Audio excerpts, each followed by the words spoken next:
وَإِنَّكَ لَعَلَىٰ خُلُقٍ عَظِيمٍ، آپ کو اللہ تعالیٰ نے خلق عظیم عطا فرمائے اور آپ نے اپنی امت کی تربیت فرمائی ہے، امت کو قدم قدم پہ سکھایا ہے۔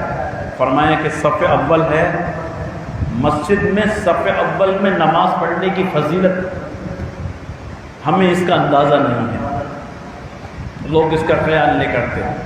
نماز پڑھنے کے لیے آتے ہیں تو پیچھے سب سے پیچھے بیٹھتے ہیں تاکہ بھاگنا آسان ہو، نکلنا آسان ہو۔ فرمایا کہ صف اول کی فضیلت یہ ہے، اگر لوگوں کو یہ معلوم ہو جائے کہ صف اول کا ثواب کتنا ہے تو لوگ قرآن اندازی کریں صف اول کے لیے۔ اذان دینے کا ثواب، صف اول کا ثواب، یہ تو لوگوں کو معلوم نہیں ہے۔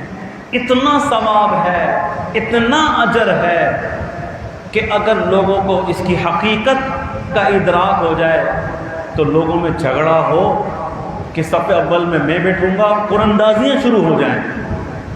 لیکن آج ہم اس اتنے عظیم ثواب کو کھو دیتے ہیں۔ مسجد میں نماز پڑھنے آتے ہیں، پیچھے کی طرف پڑھتے ہیں، دور سائڈوں میں پڑھتے ہیں، بھاگنے کی جلدی ہوتی ہے۔ جو جتنا امام کے قریب ہوگا، حدیث مانتا ہے اس پر اتنی زیادہ اللہ کی رحمت اترتی ہے۔ امام کے جو جتنا قریب ہوگا، ان اللہ وملائکتہ یصلون علی الصف الاول، آپ صلی اللہ علیہ وسلم فرما رہے ہیں اللہ اور اس کے فرشتے صف اول والوں پر خاص رحمت نازل فرماتے ہیں۔ لیکن اس کے بعد آپ نے اگلی بات کیا بیان فرمائی؟ اگلی بات کیا بیان فرمائی؟ فرمایا کہ کہیں ایسا نہ ہو آپ صف اول کے ثواب کے خاطر کسی کو اذیت نہیں پہنچانا، کسی کو اذیت نہ دینا۔